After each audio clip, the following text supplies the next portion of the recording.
Hey guys, it's Trisha. Welcome back to my channel.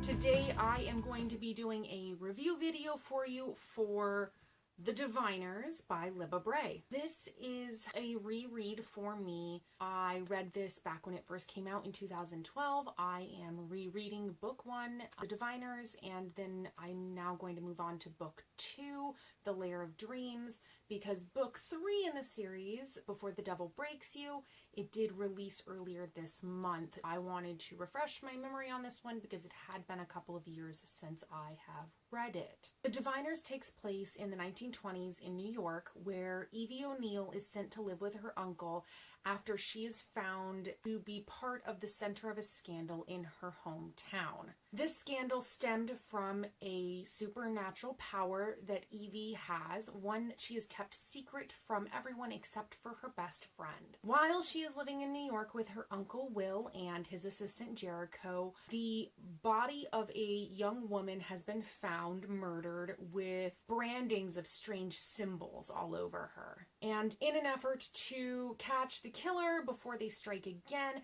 the police reach out to Evie's uncle because he runs a museum for the supernatural and occult, and Evie jumps on board with the investigation to help out. The story also follows a cast of characters from all around the city: a Ziegfeld chorus girl named Theta, Memphis, a young man who lives in Harlem, Sam, who is a thief. All of these young adults have a similar secret to one another. They have no idea that there is something dark and supernatural out there that is ultimately going to bring them together. Before I get into my review for this, I did want to mention that in the last third of this, there is a slight trigger warning for sexual assault. It wasn't extremely graphic, but it is in there. So I'm going to put this down because this is really heavy. It is 578 pages. My wrist is killing me, so I'm going to put this. First, I want to talk about the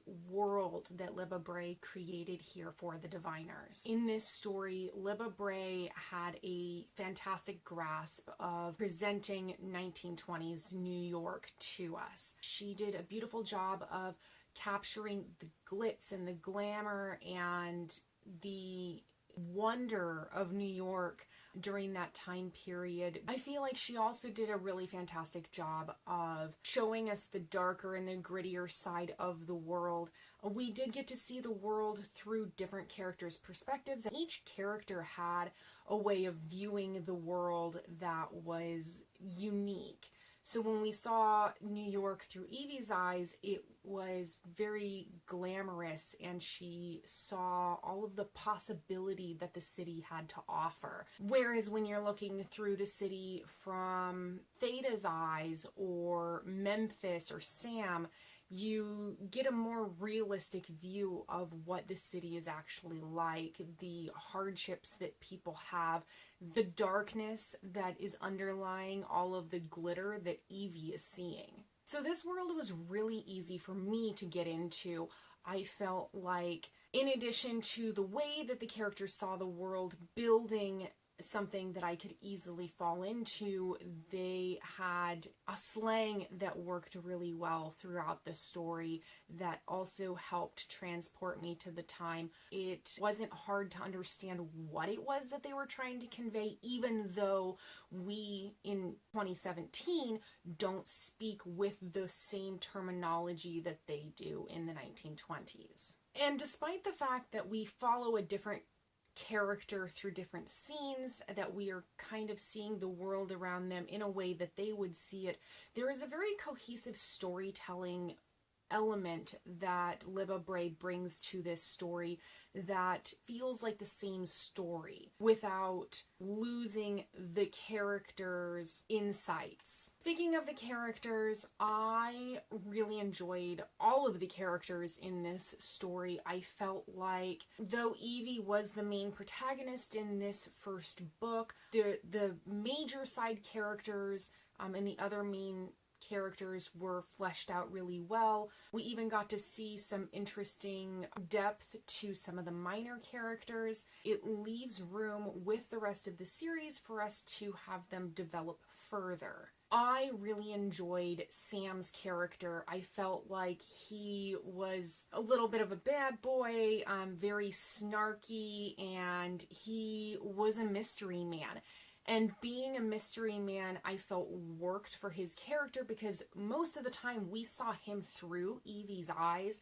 And even at the end of the book, though we got to learn a little bit more about him when we followed him one of the few times that we got to see the world through his eyes, we were still left with mystery for him that I'm really excited to see fleshed out in the books to come. Overall, my two favorite characters were Theta and Jericho. Theta and Jericho have such heartbreaking backstories that I, can't wait to see what happens with them in the next stories, especially with Jericho because he's such a sweetie. And Evie. So I know that in some of the reviews that I have, glimpsed at, that Evie was a character that people are pretty torn over. And I have to say, I really enjoy her.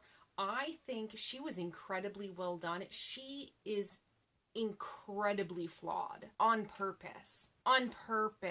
Evie is the girl that wants to be noticed.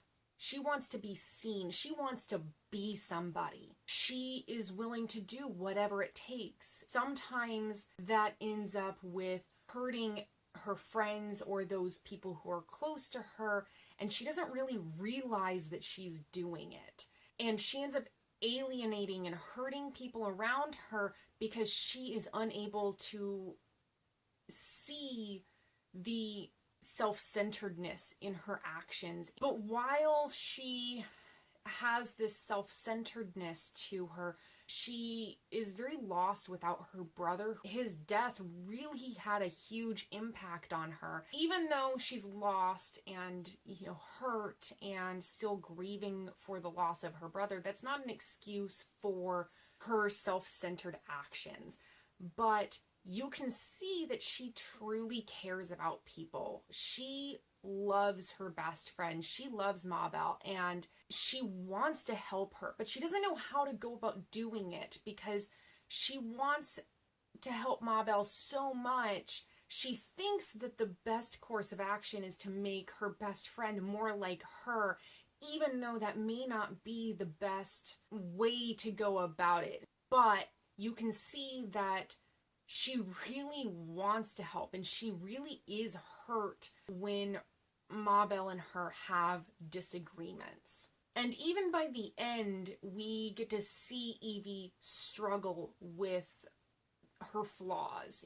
We get to see that she recognizes at some point that she is doing things that are self-centered and she's doing things that are not nice to those around her per se, that she does things incredibly selfishly. But in this struggle, she doesn't change. And I like that. I think that that is a true sign of growth. I hate it when characters flip-flop, that they don't have a genuine arc where they have been one way at the beginning and we start to see their realization that the way they are is not good, and then they make a change. If they just say, oh yeah, what I'm doing is self-centered, I'm going to stop doing that, and they can make the change like super quickly, that isn't learning anything. That is poor writing. That is lazy writing to me. And so because we have at least 2 more books after this first one, I feel like it is incredibly appropriate that, yes, she sees she's flawed, but she doesn't actually change fully. She's in the middle of her progress. And that is important, and I love that in a character. I love that Evie is flawed because I can see myself in her. I can relate to the struggle of knowing that something is not good in my personality and having to actually work to change it, and it doesn't change overnight. As far as the characters go, I really appreciate that the slang was used throughout. That was another thing that I saw in some of the reviews that I read on Goodreads about this, is that they felt the slang was overwhelming and that they wished that there had been less of it. There are a couple of characters that use slang continuously throughout the storyline, but they use it to the same degree throughout. It is very consistent.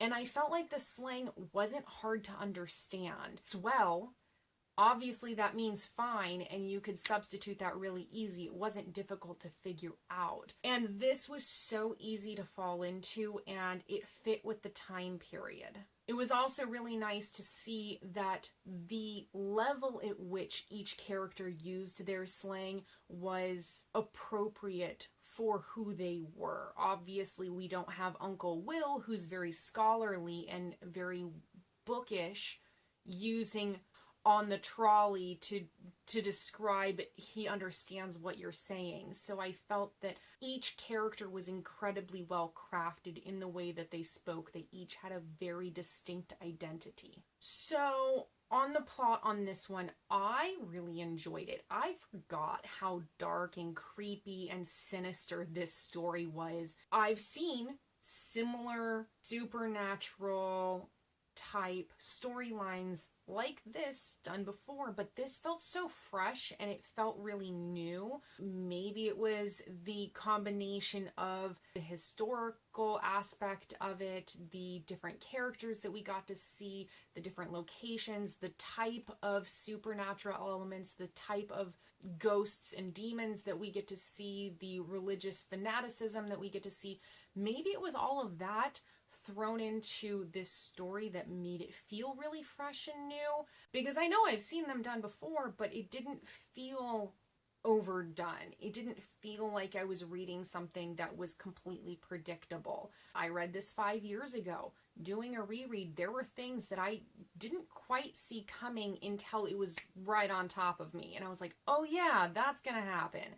And so I feel like there was still an element of surprise to it, despite the fact that some of the plotline elements, you know, have been done in supernatural storylines before. I also really loved that the characters' lives, you can see how they are all slowly starting to interweave into what is going to be the overarching plot for the series. I love that they are all going to become interconnected, and you can see it leading up to that from the very beginning. The storyline had extreme care and attention to detail taken with it. You can see that there was a lot of research done into the time period, the occult and supernatural. I also really appreciated that in this plot of the first book, that the romantic element was very minuscule. It wasn't one of the major plot points. There are hints that a love triangle could develop,